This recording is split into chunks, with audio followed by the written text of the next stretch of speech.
Welcome to Best Ever, the show where we explore how effective self-management creates the foundation for positive leadership outcomes.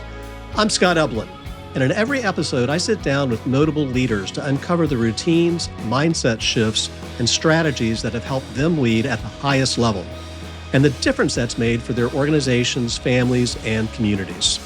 Today, I'm joined by Maggie Kane, the founder and executive director of A Place at the Table, Raleigh, North Carolina's first pay-what-you-can nonprofit cafe. After graduating from North Carolina State University, Maggie immersed herself in community work and built strong friendships with people experiencing homelessness. That led her to a powerful vision, creating a space where everyone, regardless of background, could gather around a table and share a dignified meal. Since opening its doors in 2018, A Place at the Table has served thousands, offering not just food, but connection, community, and consistency of experience. Maggie, I am so glad to have you with us. Thanks for joining me on Best Ever.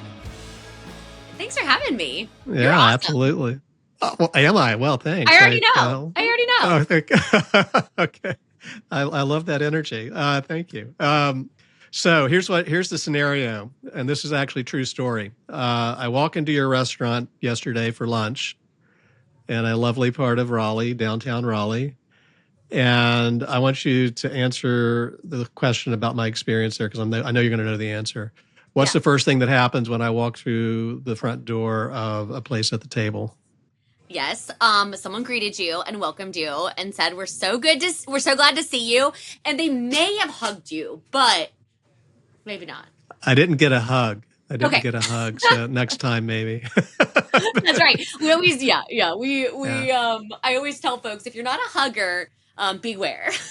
Yeah. I could see. We'll get into that, the hugging aspect. But someone greeted you when you walked in? Yeah, totally. Good. And then they had a question for me. Have you been here before? Exactly. Have I been here before? And my answer was no. And then they, explained to me how it works. Yeah. So let's pretend you're the greeter. Explain to me how the restaurant works. Yeah. I love it. Also, thanks so much for making time to come in. I really wanted to be there, but we had a food truck event. And so it was really, really great. So, hated I missed you, but thanks for making time and also can't wait to hear what you ate. So, I'm going to tell you after I greet you. I'll tell you now. We'll talk about the whole process. So if you have not been to A Place at the Table before, we are a pay-what-you-can restaurant. All are welcome here at A Place at the Table. You'll see menu boards at the front with lots of suggested prices. So people can choose to pay the suggested price. They can pay more and pay it forward. They can pay less. If they can't pay less, they can also volunteer with us.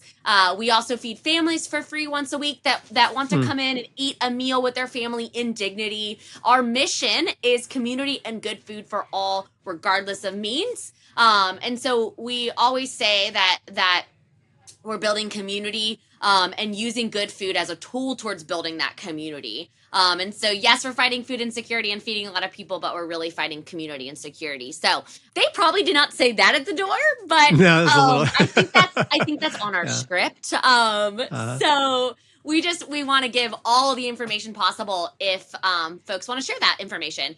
But we at least want you to know that you're welcome and that it is a pay-what-you-can restaurant. And we're so glad you're here. All right. I love it. So I said in the intro that you opened your doors at A Place at the Table in 2018. Yeah. And there's actually been a lot of press on you and the restaurant over the years. So it's pretty easy to find information about you online. Talk a little bit, if you would, about so you're a student at NC State. What'd you major in at State? The opposite of what I'm doing now. I was international relations, Italian, and business. So I thought back in 2012, 2013, I am going to go move abroad. I'm actually originally from Raleigh, North Carolina. So I thought, it's time to go. I'm going to move away. I spoke Italian and wanted to go potentially teach English or work for a NGO somewhere. Or even I was looking at jobs working with an embassy and so just different possibilities, but really fell in love with this work here and knew this is where I needed to stay. Yeah. So did you get exposed to the nonprofit sector while you're in school, or how did? I'm just trying to. What I want to get to is where did this idea come from? But I want to kind of let that percolate a little bit as we talk through it. Yeah, definitely. Thanks for asking. So I'm in college at NC State. I loved NC State. I feel so lucky to have gone to State. Met great people, just a great community.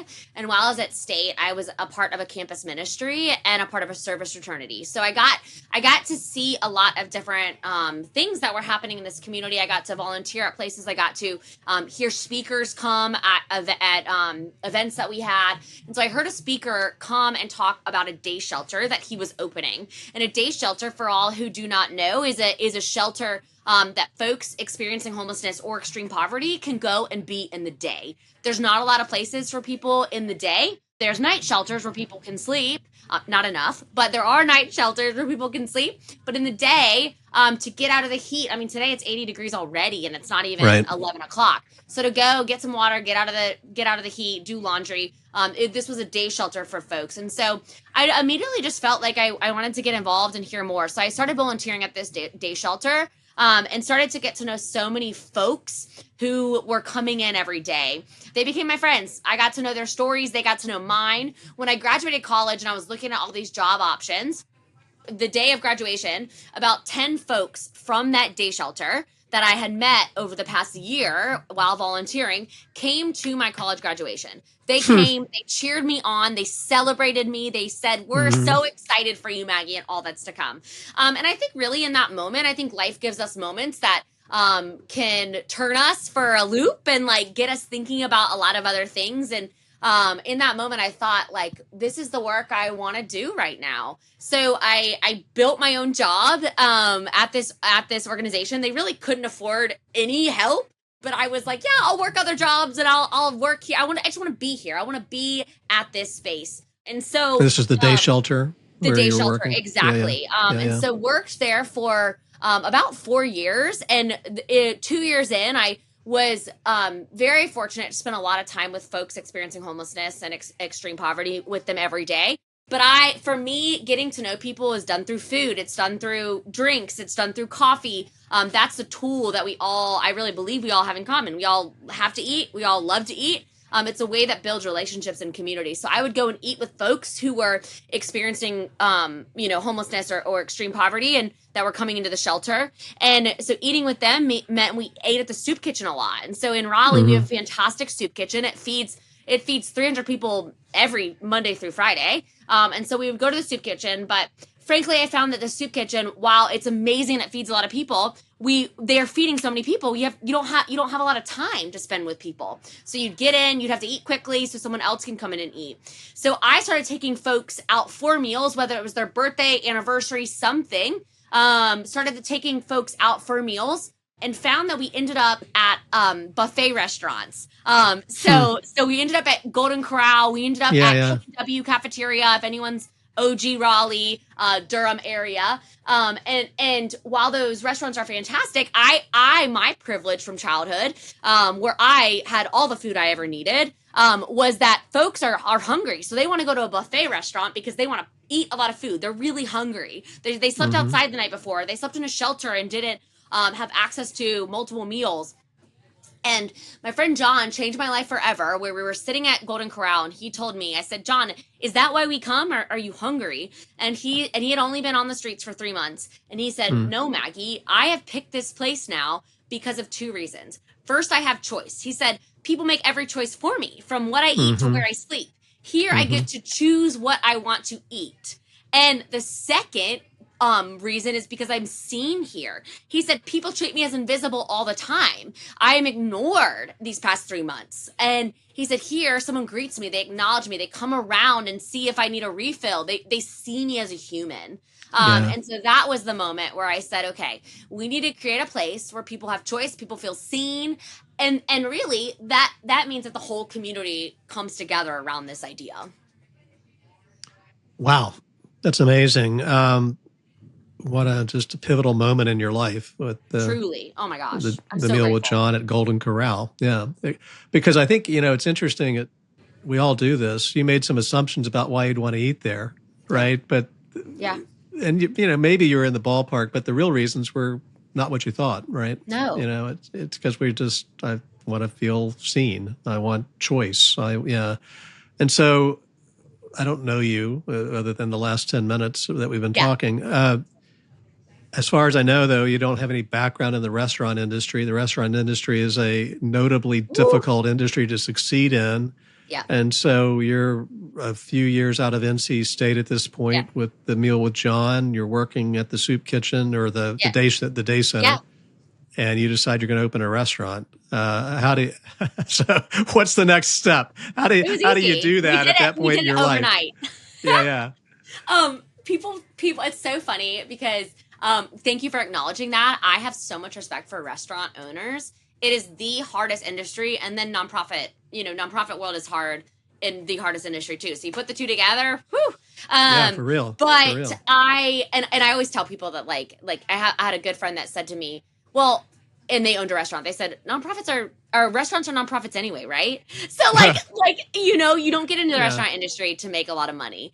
You get in it because you care about people, you care about hospitality. And so I high school, college, waited tables, hosted, served, bartended. So knew the restaurant industry like that, but didn't have any direct ownership of a restaurant or direct management experience in a restaurant. So I certainly had a lot to learn. I am a firm believer that you never reinvent the wheel. So I started researching. I started researching on truly, this was back in 2014, on how to bring people together, what community models already exist. I researched everything from faith communities, what are they doing, to nonprofits, what are they doing, to restaurants, found the pay what you can system, found that it existed across the country through the One World Everybody Eats Foundation. And said, if this exists, then we could certainly do one in Raleigh. The closest one, good friends and mentors, lifelong friends, at Farm Café in Boone, North Carolina. Feed all regardless of means is what it stands for. They've been open for about, I think now it's 11 or 12 years as a pay-what-you-can restaurant in downtown Boone, North Carolina. And so I went to visit in 2014. I brought up 5 or 6 different people and at different times and said, what do you think? Should we do this? Should we not do this? And no one said no. Everyone said, absolutely, this sounds fantastic. Let's do it. I look back and I'm like, why did they say yes? Did they actually just want to see oh yeah, that'll be fun. Let's see if it works. Or did they really think that this could work? But no one said no. Everyone was like, cool, that sounds awesome. And so started working on this, bringing people up beginning 2014, mid 2014. We, I also, at that time, to back to your original point, is did not know what we were doing.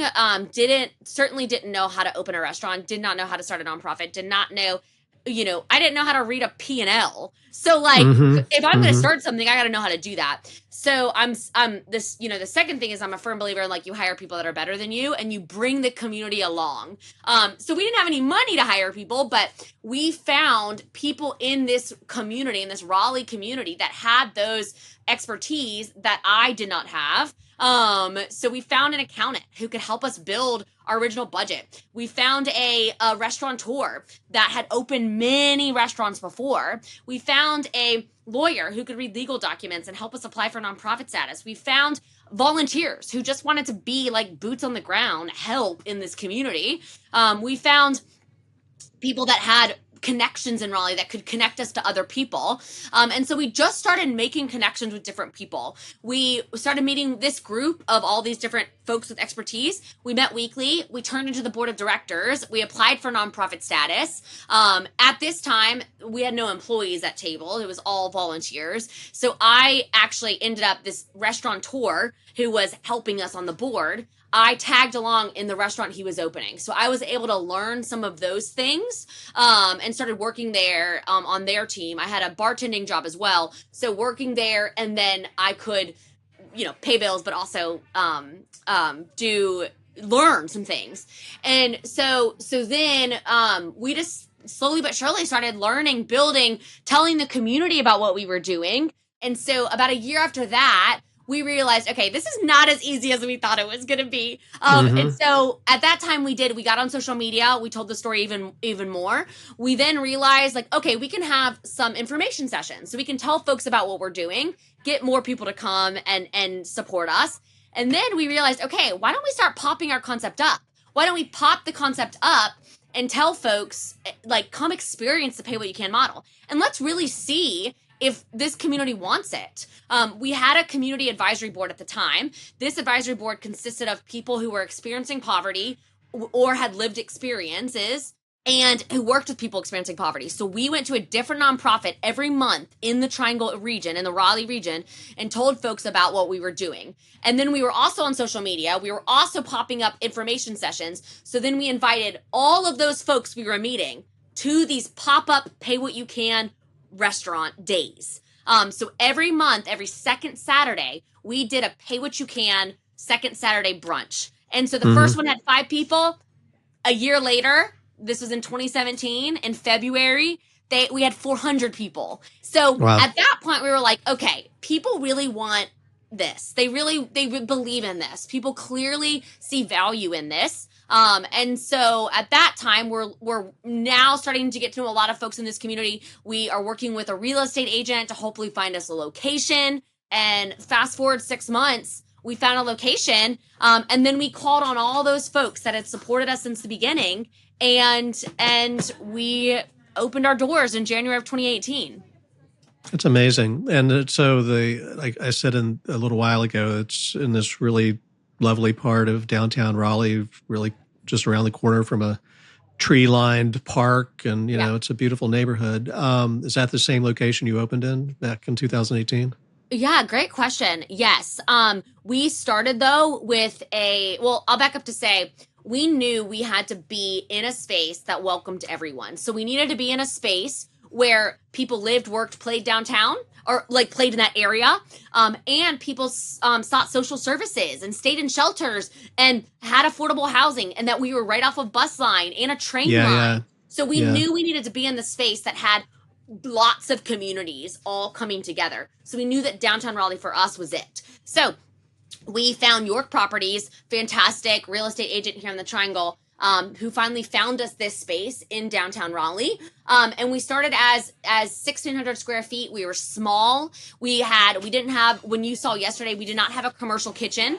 We had a prep kitchen. So we catered in pastries. We had pre-sliced turkey that was already prepped and ready. So we could not, as a restaurant, you have to have a commercial kitchen that's health inspected to be able to serve a lot of the food that you serve. So we weren't able to do that with 1,500 square feet. We didn't have a kitchen. And so we started very small. We probably saw 100 people a day that first year. And then in 2020, which I can get into if we want, the person next door moved out and asked if if she wanted us to go to the landlord and say, hey, I think a place at the table would want this space. So it worked out perfectly because we took over the space, pushed the wall down, and combined the spaces. And now we have about 3,800 square feet. We were able to build a commercial kitchen. It's really large. It's huge. It really totally is. So I'm kind of jumping around on my conversation plan here. Bring it on. Yeah, sure. Absolutely. I want to circle back a little bit to how you put this large team of interested people together, but we'll come back to that. But since you mentioned 2020, for people that remember, 2020 was the beginning of the pandemic. And, 2018, it's now 2025 as we have this conversation. You've been open for 7 years, including during the pandemic. Lots of restaurants failed during the pandemic for obvious reasons. Definitely. Since the pandemic, lots of restaurants struggle with staffing issues. They struggle with supply issues, with rising prices. I mean, I don't know if maybe I don't know, but I'm going to guess the average length of a restaurant staying open is a lot less than 7 years. Do you know if I'm right about that? Yeah, absolutely. Well, they say 75% of restaurants fail in the first year. Yeah, there you go. Really sad. Yeah, it is. And I understand it, and I understand how it can happen. How have you done it? How have you stayed open for 7 years? Oh, goodness, by like the grace of whatever you believe your God is. No, this community truly, this community has kept us open. We always say that we are Raleigh's community cafe So Mm-hmm. whoever you can be involved how you want, whether you dine here, donate, volunteer, you get to take part in making this place happen. And so it's, I mean, truly, it's people showing up to eat here. It's people donating online. It's people volunteering and helping us with a lot of our operations that we don't necessarily like. Dishwashing is a volunteer position. We don't have to pay someone to do dishes. But I'll also say we're very fortunate because we are a nonprofit restaurant, so we get to fundraise. So a large Mm-hmm. portion of our whole budget is fundraised. So Mm-hmm. yes, we certainly generate revenue, but we only generate about 40% of our budget in restaurant Right. revenue. The rest is fundraised. Well, let's talk about that, the fundraising a little bit. There's a lot of pushback these days on the moment when the iPad is turned to you at the restaurant, and you choose your tip in front of the person who's checking you out. It's kind of awkward. Yesterday, so I met my producer Cece at the restaurant, and we had lunch together, and lunch was on me, and so pay the fee, and then the tip comes up, and it's pretty cool because the tip options are 25%, 50%, or 100%, right? We just changed that, so thank you for. Yeah. So when did you change that? And talk a little bit about thought process. I thought it was very cool. I thought it was like entirely appropriate given what you're doing. But talk a little bit about the decision to, instead of 15, 20, 25%, which you see at a regular restaurant. Totally. Yeah. Thanks for saying that. I and we're still playing around with it. Like maybe we need to go back. I don't know. But I think I will say, so the person who checked you out should have also said, thank you for your generosity is what she said. Okay, great. Our team is the best around. But what when I work the register, what I say is I turn the screen around or whatever it is, and I say, we don't take tips. All tips are donations. And they go right back into paying it forward for someone else. Mm-hmm. And so we try to say that to let people know that our staff, they make a living wage. We don't take tips. So the tip portion is a donation.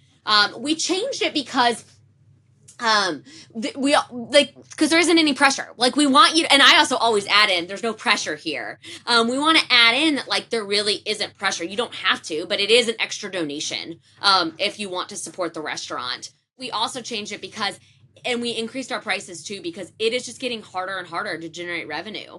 I think, I don't know how restaurants are doing it right now.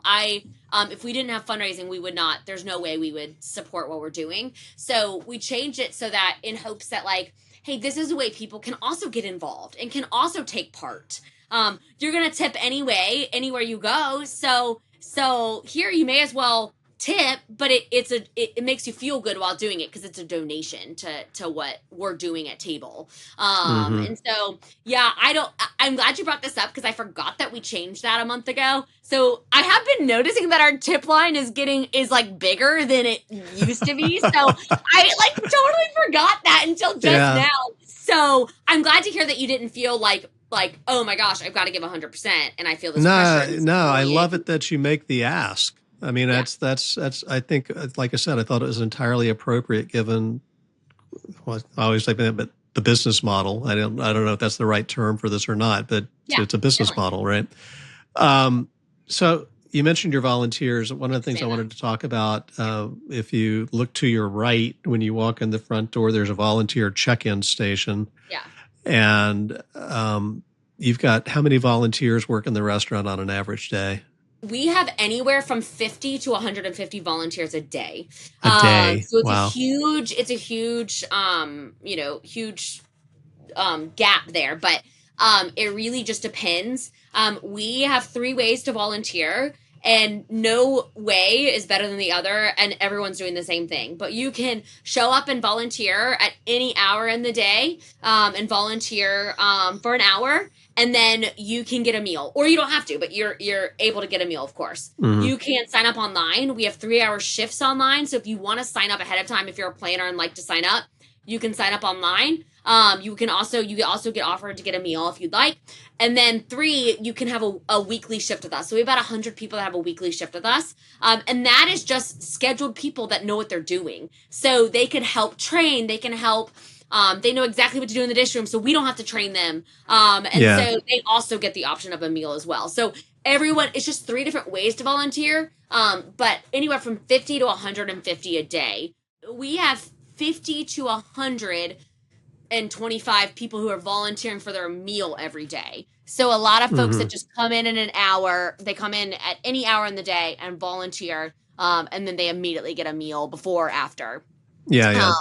I mean, there's a lot of volunteers throughout here. When we first opened, we had 6 paid staff and a lot of volunteers, and we were open 6 days a week, 8-hour days. And so now we've realized that as we've gotten bigger, we've built a commercial kitchen, we've done a lot more. We've tried to have more consistency. We now have 26 staff and a lot of volunteers. So we've just grown over the years, but still rely heavily on volunteers. And volunteers do everything from bussing tables, running food, greeting, doing dishes. We always say that if you've ever wanted to work in a restaurant, this is your time. This is your time. And if you ever have worked in a restaurant, this is also your time, because we're not going to yell at you for breaking a dish or cleaning something wrong, you know? So, and it's also a great way to meet people. It's also a great way to get involved in the community. We've seen some seriously cool connections made with volunteers at table. One of the things I talked about in introducing you, in addition to dignity and community, I talked about consistency of experience, right? It feels like a really nice restaurant, a really nice place to go for lunch or breakfast. And, you would never know it's primarily staffed by volunteers. So how do you develop that level of consistent experience when you've got 150 volunteers a day cycling through on 1 to 3 hour, shifts basically? How do you get that consistency? Because I think a lot of people listening to this struggle with that with their full-time staff, right? And so how do you do this with a part-time staff of volunteers? Yeah, amazing question. I guess I'll let me touch on your first statement first is the idea that it's like the consistency is great and that it feels like a good place to be. We knew that the food, the quality, the experience had to be good, because all people, no matter who you are, will come out once for a good cause, but they'll come out again if all of that is consistent and a good experience and you left there feeling good. We also knew very early in, we knew that we needed to have real plates. We needed to have real silverware. We needed to have real cloth napkins, because sure, we could have cut some of those costs. I mean, laundry is one of our biggest expenses. And so we could have cut those things, sure. But we knew that we needed to have those things because we wanted everyone to really feel like it was their, maybe it's their home, maybe it's their friend's home. They really feel welcome. So we wanted to be hospitable where people really felt like they could rest for a minute and eat a good meal going back to what you said about dignity. Your point on how do you keep up with the consistency and how do you keep up with that experience every time? You hire good people. So I think that has been a big thing and we built our staff. So I said we started with 6 people. Now we have 26. So we built our team and we train them to lead people well and to work one-on-one alongside volunteers. And so we have the right people in different places. We have a cafe manager. We have someone on the floor who is working with volunteers one-on-one, training them to then train other people. We have a barista who knows how to do coffee. We have chefs. We have a chef. We have line cooks. We have a lot of different people in these roles that then, are able to execute everything that we do here. And so it used to be that we had volunteers in the early days. We had volunteers leading other volunteers and showing them what to do. And then we realized that we were lacking in consistency. We were lacking in dignity. So we hired folks that now are on the floor full time, leading folks, showing them how to do dishes, showing them how to bus tables, chatting with them, greeting, getting to know their name. And then we also hired, 3 years ago, we hired a community and de-escalation specialist. So her main job is to be on the floor, getting to know folks and building relationships. And now, So do you use her job title again, please? Was what? It was community and de-escalation specialist. Now she's community manager. But she is just literally the social worker on the floor that is getting to know folks and knowing their story, getting them into our volunteer system or our family system, getting them the resources they need. Like, hey, okay, so you're looking for this. Like, let me connect you to this nonprofit partner. And so they're able to build relationships, know people, and then if something happens in the dish room, something happens outside, if there's a volunteer issue, she is then able to go talk to them, de-escalate a situation that could have arisen, and again, just like make those relationships even better. I love it. I want to shift a little bit to you. As we've been talking a lot about the the restaurant. I want to talk about you a little bit. Yeah. How would you describe your leadership style, or what do other people tell you about your leadership style? Oh yeah, for sure. I love that. So, I am, well, I'm obviously passionate. So that's, as a leader in this community, I have a lot of passion. And I love what I do. I'm a very empathetic leader. I am not a micromanager whatsoever. So I am very much you hire the best people and you let them do their thing. You let them fly. And I'm here if you need it. So I'm not a micromanager. I am a vision, larger picture leader. I'm not so great at the small details. And again, that's why we have an admin coordinator. We have a partnership director. So we have folks that are specializing in all these different things. And I am just keeping the vision going and making sure that we are continuing to grow, whatever that looks like. So I think that I'm as hands-on as they want me to be, but I'm also way willing to like take a seat and be like, y'all know better than I do. Mm-hmm. What do you think the highest and best use of your time is? Your time and attention and effort? Great question. So I have a coach. I'm a big believer in having coaches. So I have a coach and she's like literally the best. So I was, I'm going to call myself out here. So we had a food truck event, which is again why I didn't see you yesterday. And I'm on the food truck taking orders yesterday and at this big event, and she comes, I didn't know she was coming. She comes up and she looks straight at me and she goes, "What are you doing here? Why are you taking orders?"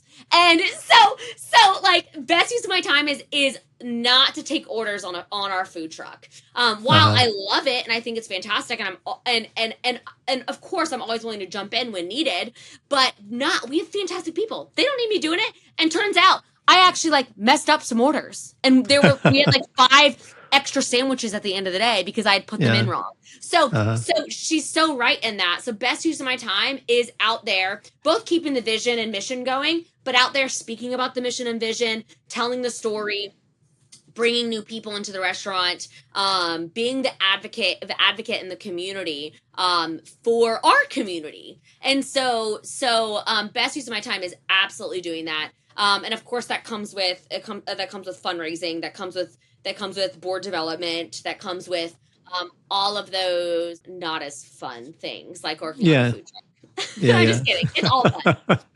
Yeah.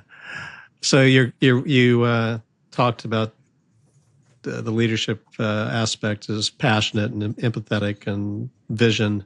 I'm surprised you didn't use the word energetic, because you clearly have a ton of energy, right? Yeah, it's so funny. People still to this day are like, "Maggie, how do you still have this energy?" And again, like, powers that be gave me this energy, and I am so grateful because it's yeah. I mean, I've also had like 5 cups of coffee, so I mean, So let's get into not the coffee so much, but the premise of this podcast, Best Ever, is to share and talk about lessons learned at the intersection of effective self-management and positive leadership outcomes.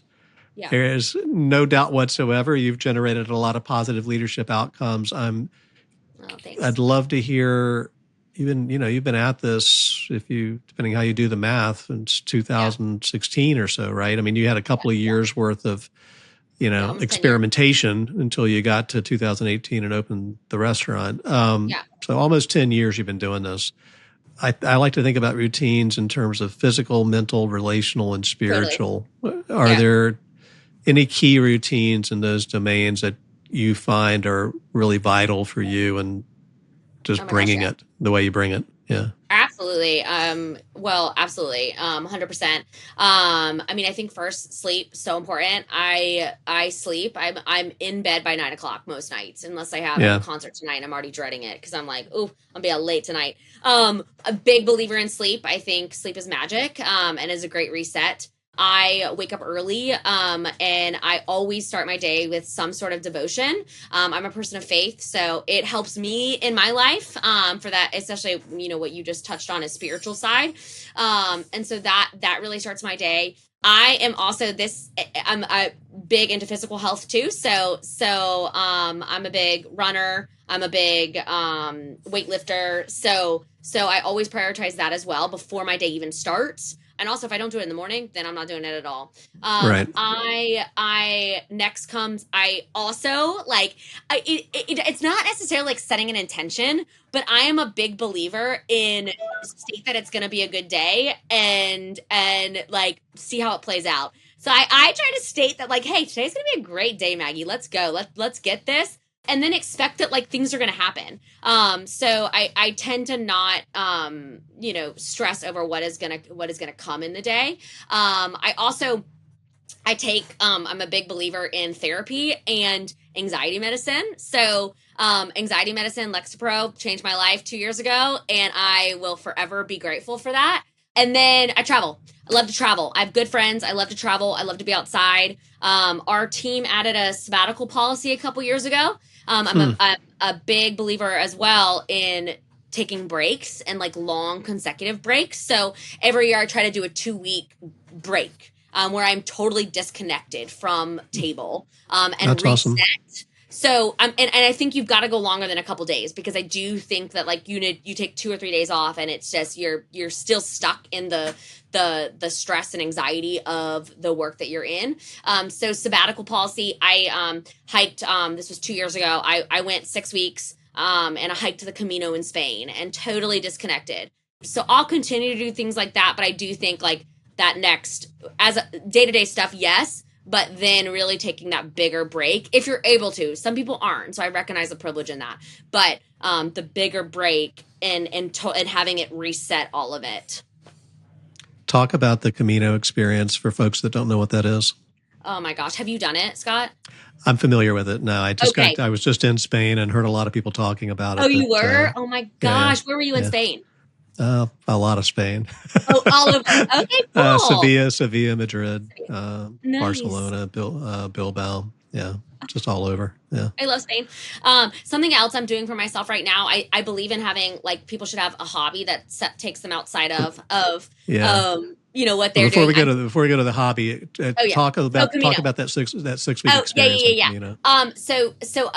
There are several trails, and what the Camino really is a pilgrimage. So it's a path to somewhere. And so I did this pilgrimage in quotes. And there's lots of different routes and trails you can take, but I hiked from France, the border of France and Spain, all the way to the coast of Spain. And took 30 days and hiked across and stayed in hostels, stayed with different people. What I love about it so much is it's super reflective of yourself, of your community, and then it builds community too. I got to meet so many people from around the world there, and literally woke up and got to walk and chat and walk and talk. And so I tie it a lot to what we do at Table in building community and building and kind of meeting people where they're at, and being whoever you want to be. And so that's what we do at Table every day. And that's what I got to do on the Camino. So it was fantastic. I recommend it to anyone who's able to, or any sort of trail or hike like that, where you can just be in nature if that's your jam, and reflect and, dream too. I get to dream what we wanted to see for table, which is now why we have a food truck. Yeah, very good. So how long ago did you do the 6 weeks? I did it. I did the 6 weeks 2 years ago, and then 2 years last year ago. I did a trail. I also super fortunate to go. I did a trail through Tuscany in Italy for 2 weeks. Mm-hmm.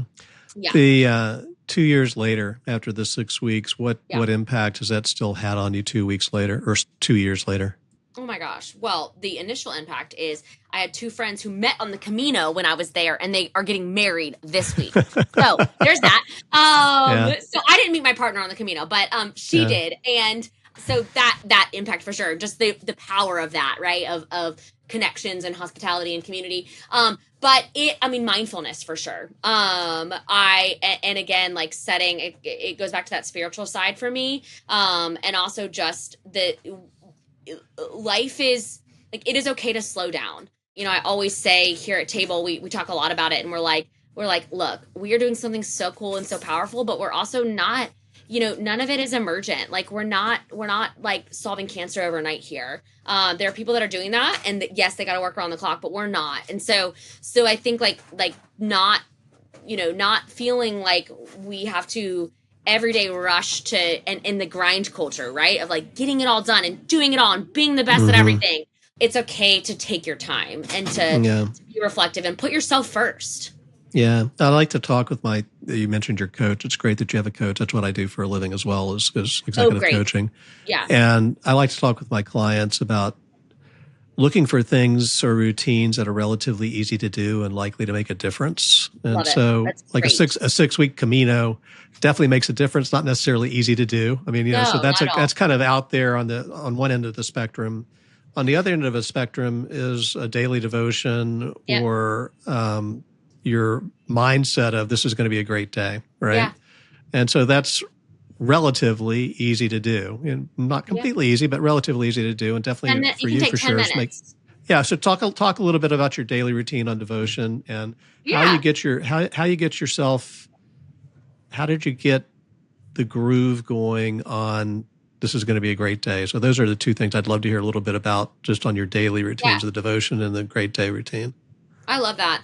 I love that you say that to your coachees too. So totally, like, I am such a creature of like resisting the grind culture. I very much want to wake up and immediately start working and immediately start knocking things off the to-do list. And it just hit me one day that like there's literally always going to be a to-do list, and I'm never gonna fully get through it. So I have got to start my day with the thought of like, it is going to be a good day. I got to start my day like taking care of myself first, feeding my soul first, because it all comes back to soul. The reason I do this work is soul. Like, and I don't want to lose that because of my to-do list. And so I keep a devotion beside my bed, and I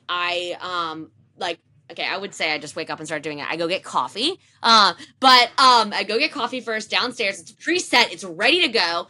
And I come upstairs and I take that 30 minutes, not even 15 minutes before opening my computer. And I read my devotion. Right now it's Kate Ballard. And I read that, and I sit back like 15 minutes after that and I go, and I remind myself, I'm like, what would I like? What if I didn't do that? And I just immediately started emailing. What, I got one more email done? Great. Right. So I think that it is just, it's given me a calmness to start the day versus immediately jumping into the demands that all of us experience in all of our jobs. The second thing is with that intention is, look, I don't even know. I just know that it has helped me over the years say today is going to be a great day. Because it goes back to that intention again of the same thing with the devotion is like, if I like breathe and state positive energy into the world, then I'm at least getting some of it back. Like in I don't even know, like if I'm stating it, then manifesting or not, there something good is coming my way that day. And so no, I don't think it's gonna be like the best, day I've ever experienced in my life. But I do think like stating it just at least reminds you that like, hey, like, I love my work. I love what I do every day. I feel so lucky. And there are also so many people that don't have this life. There are people like that are dying all over the world right now. And look, today we get to do really good work. I love it. A couple of questions as we wrap up. Yeah. Kind of back to the restaurant for a little bit, but kind of connected to you. You've had such success with what you've built. Do you think it's replicable? Could what you're doing be done elsewhere in the way that you're doing it, with the values that you have and the vision that you've had for this that you've really manifested? Is this doable elsewhere? Great question. Thanks for asking. So I don't think so. I really believe that a place at the table works here. Is the pay what you can model replicable? Absolutely. Is a lot of the things we do, core values, different tools that we've used, replicable? 100%. But is a place at the table going to go franchise, or are we going to go open another one somewhere? Probably not, because we really believe that this came out of this community. We spent 4 years building what we have here, and it is beautiful. And so to go do it somewhere else would feel like we could maybe do it, but would it last? Would it be authentic to that community? Every community is different. So what we say is let us help you. So I talked to a group in Indiana 2 days ago. There's a group in Greensboro, North Carolina. There's a group in Durham. There's a group in Wake Forest. There's a group in New York. So we talk to a lot of these groups that want to do this. We will help you. We'll give you all the tools that we started out with. But unfortunately, we don't think it's like replicating a place at the table. We want to make your process easier. So here's our budgets. Here is our, here's the person we use for branding. But we think we can help you and walk alongside you in it, but it's not a place at the table. It's whatever works for your community. These come out of community. Yeah. I appreciate you sharing what you just shared, because I'm not an expert, but I've worked with a lot of leaders for a long time in lots of different fields and industries. And I would probably agree with you. What you are doing in Raleigh, and I would encourage everybody listening to this, if you're live in Raleigh, live in this area, or visiting Raleigh, go get a great meal at a place at the table meet some great people. But I would say the way you're doing it there is not replicable. Yeah. I would be inclined to agree with you. And I don't want to embarrass you, but I think my assessment of why it's not is because people like you don't grow on trees.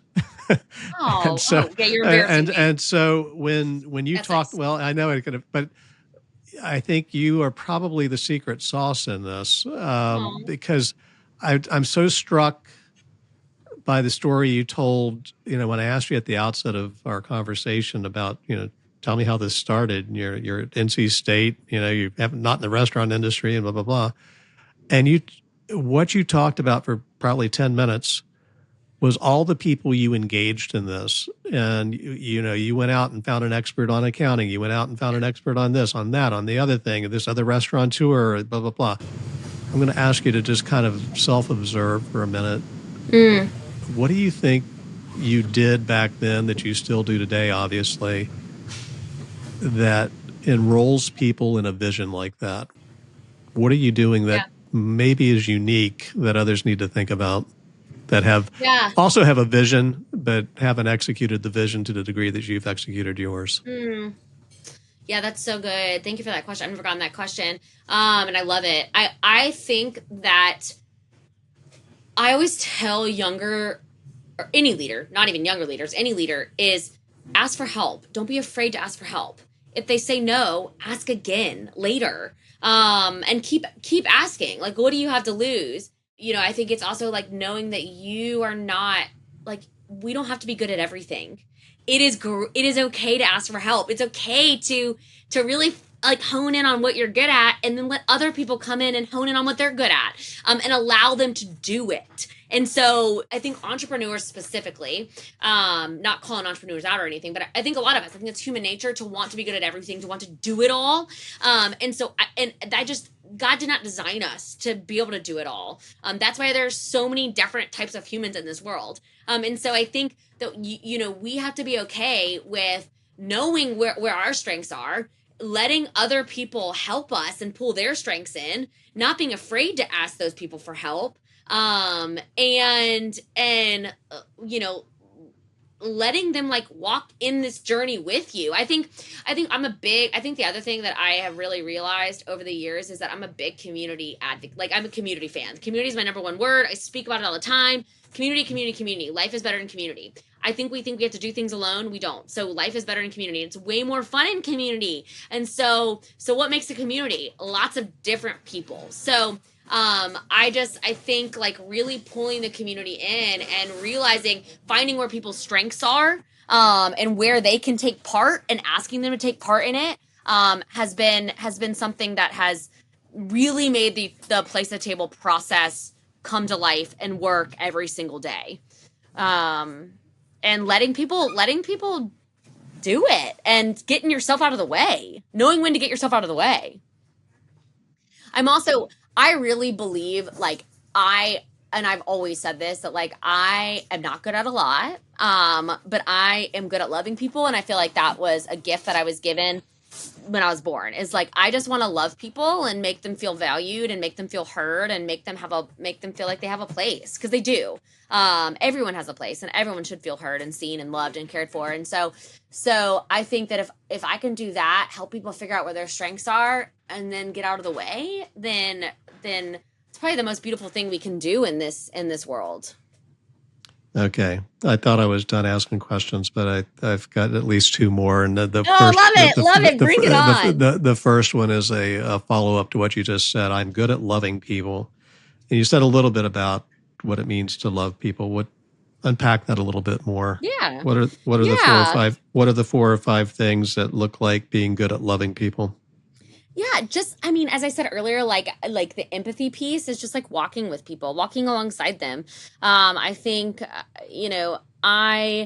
especially folks in our community, and how I got into this work is, when I was working at the day shelter, is I wasn't like there to like solve their problem. I wasn't trying to get them into housing or help them, figure out where to go get clothes. I mean, sure, I was willing to do that, but I was more just like loving them and treating them as human and seeing who they were, and seeing, and hearing their hopes and their dreams and their past lives and their children's lives. And I think it's just seeing people. We all want to be seen. And I think when we see each other, we realize that we're a lot more human and a lot more similar than we think.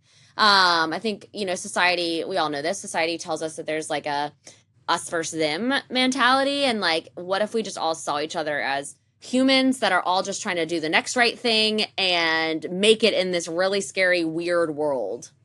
So I think it's just the empathy. It's just seeing people for who they are and not judging. Mm-hmm. I love it.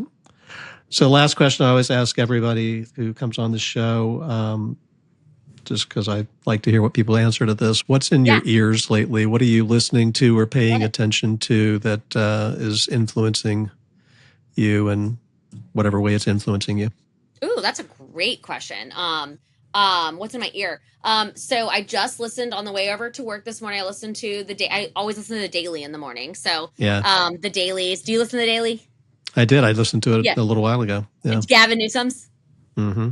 Woo! So I'm trying to stay up with the current events going on and see where I can plug in, because that is, I think, top of my mind right now. I'm feeling, someone asked me earlier today, they said, how are you doing? And I said, like, I'm actually not, like, table is doing well. I'm so grateful. And I'm so grateful we get to do this work.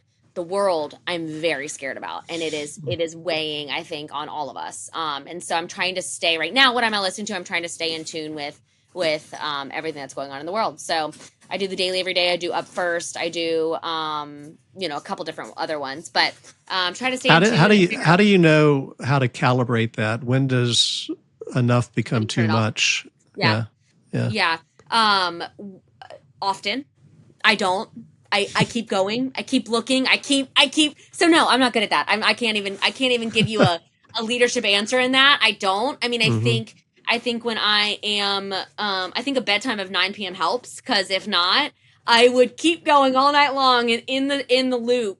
So I don't. I mean, I think I have really good friends that call me out on it, and I've asked them to hold me accountable. So I have, my twin sister will say, Maggie, I saw you repost that. I saw you repost that. What you doing? Come on, keep moving. Yeah. All right.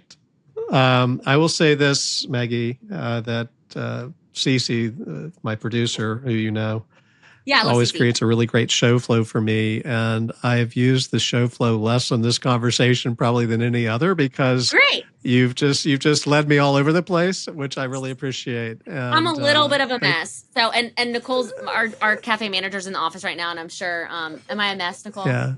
She said no. No, you're a very effective mess. Yeah.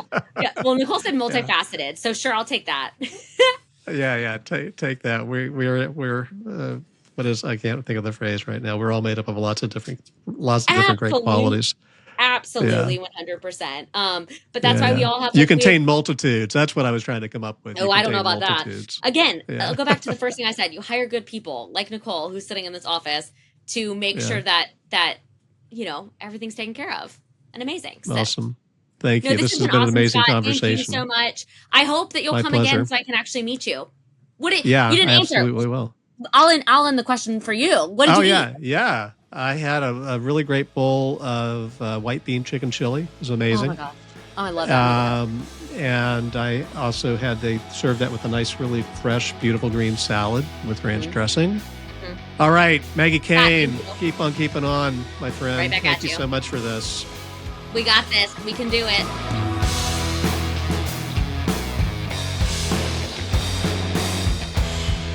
Okay, wow. I got to take a breath out after my conversation with Maggie Kane. I said to Cece before we started recording the Coachable Moment segment here that she is a force of nature, and I'm sure you felt that energy coming through the screen or through your ears, or both, as you listen to that conversation. What a great conversation with an amazing human being. So many things that stand out for me as potential coachable moments from the conversation with Maggie, but I like to do it in threes. So here are three. First is about vision. I do hope that you get to experience a place at the table. If you're ever in Raleigh, North Carolina, or if you live there or in the area, you should go there. If you don't have that opportunity, I hope and maybe we can put this in the show notes, at least get to see it online or read a little about it. We'll try to help you out with that with some links in the show notes. But the vision that she has executed is unlike anything I've really seen. Having experienced it myself yesterday and listening to her, and so lots of people talk about vision, and I think it becomes almost like a buzzword that nobody pays attention to anymore. Like, what's your vision? What's your mission?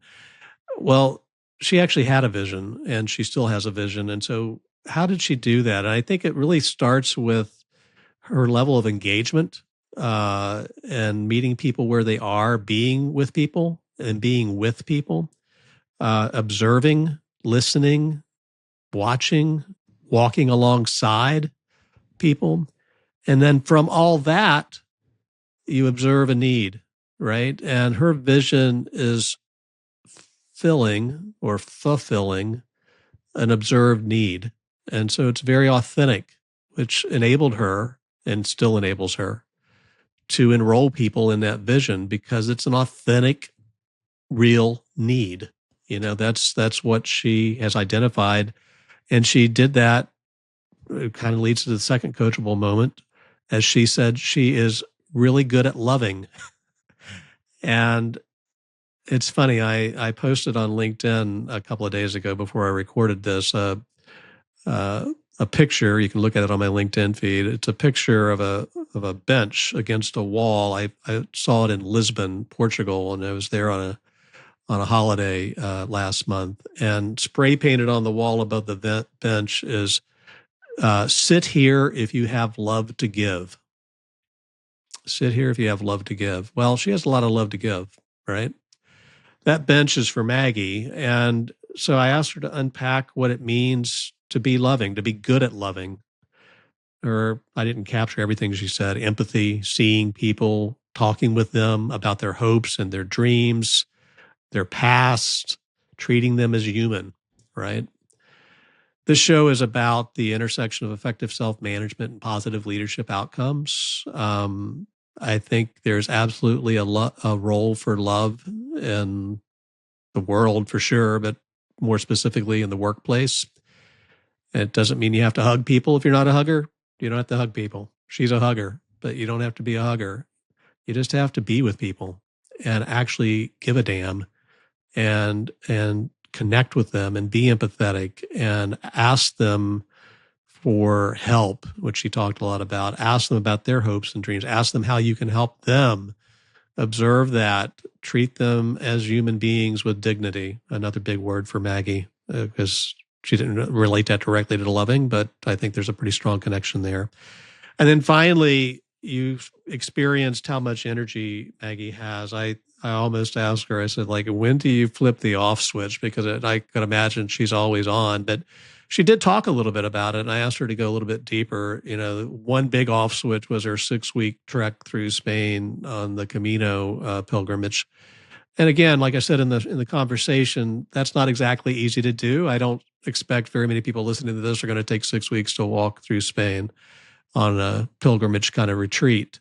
However, what almost anybody listening to this conversation, this podcast could do, including me, which I actually do this, is take 15 minutes at the beginning of the day to be quiet. Take 15 minutes at the beginning of the day to read something that makes you think, that makes you connect with your purpose. That's kind of how I define spirituality, as a strong connection with purpose. She clearly has that. So she takes 15 minutes before she opens her computer. She gets her cup of coffee and wake up a little bit, but before the computer is open and all the emails start, take some time to be quiet and to be open to what you hear while you're being quiet, whether it's you're hearing it through reading or hearing it through listening to something inspiring, whatever it might be.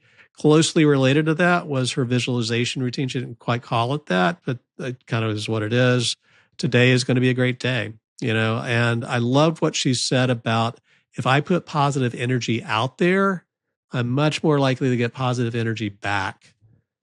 What a simple but powerful concept that is. If I put positive energy out there, I'm going to get positive energy back. I don't know how that's going to manifest exactly.